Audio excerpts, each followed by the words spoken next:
Hello, my dear lovely students. Listen to the lesson Androcles and the Lion and read it out.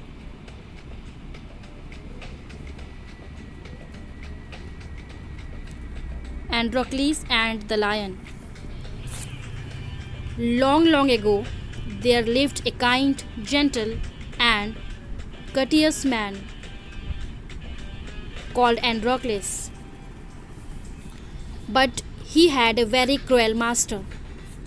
In those days, kings, nobles, and other wealthy men used poor people as their slaves. Androcles was a slave. The slaves were forced to work for their masters. They had to do what their masters told them. They had no freedom, no rights. Even when they were unhappy with their master, they could not leave him. They were bound by law to obey their master. However wicked he might be, Androcles did not like his heartless, wicked master. His master starved his slaves and often whipped them. Androcles felt that even death was better than serving such a master. He kept looking out for a good opportunity. At the first chance he got, he escaped from the clutches of his cruel master.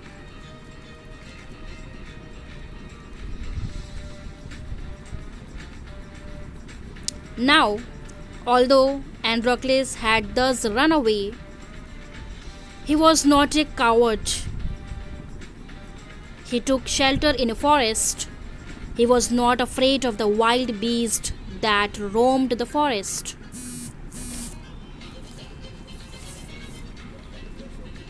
He did not mind that he had no roof over his head. He was happy that he was free as a bird to go wherever he wished.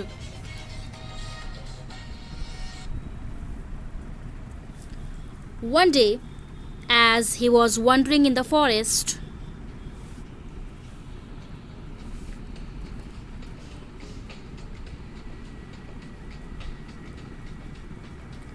he suddenly came face to face with a lion. His first reaction was to turn and flee, but then he saw that the lion had not moved on seeing him.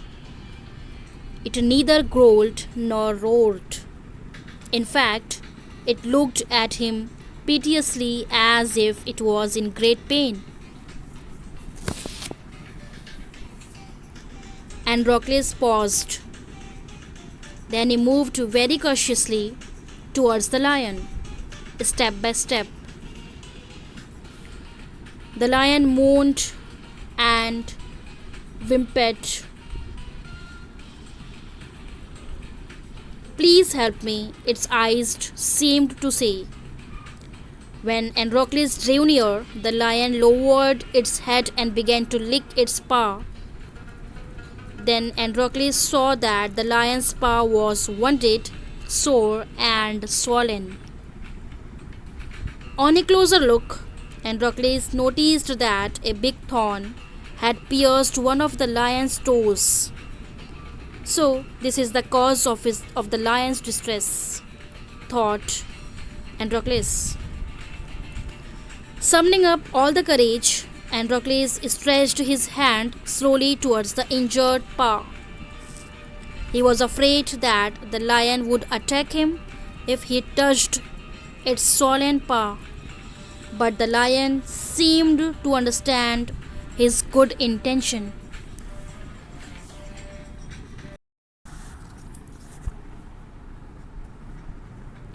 Androcles took the paw in his left hand deftly. He pulled out the thorn, then, tearing a piece of his own clothing, the kind man bound up the lion's injured paw. To his surprise and wonder, the lion then licked his arm, as if to show gratitude. Androcles remained with the lion till it could walk again. He would hunt in the forest and share his food with the helpless beast.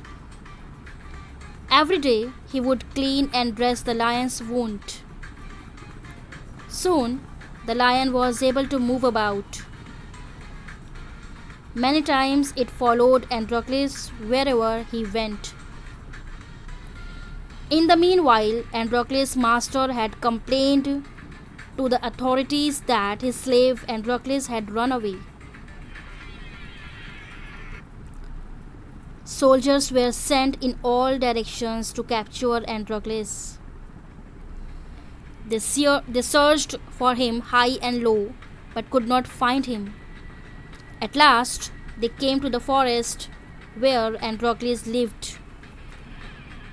It so happened that Androcles had gone out alone that day while the lion rested near the cave. Both of them fell into the hands of the soldiers. The soldiers took them back to the city.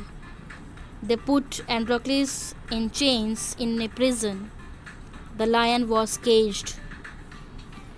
In those days, people who were found to be guilty of a serious crime were fed to wild beasts as punishment. Running away from one's master was a very serious crime at that time. Therefore, Androcles too was to be thrown to the wild beast.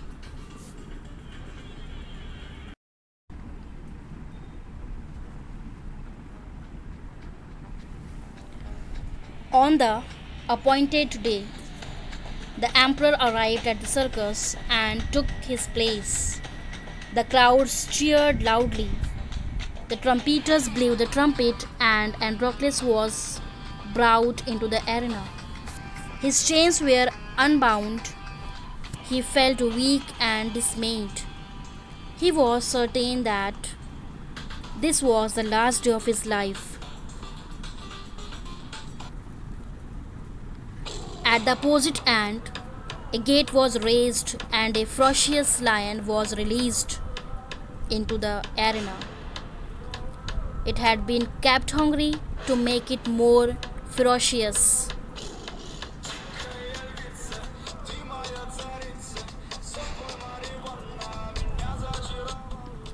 Androcles was filled with fear, but he put up a brave front. The lion saw Androcles and rushed towards him, bounding and roaring. But suddenly it stopped in its tracks. Then he moved slowly forward. All its rage seemed to have melted.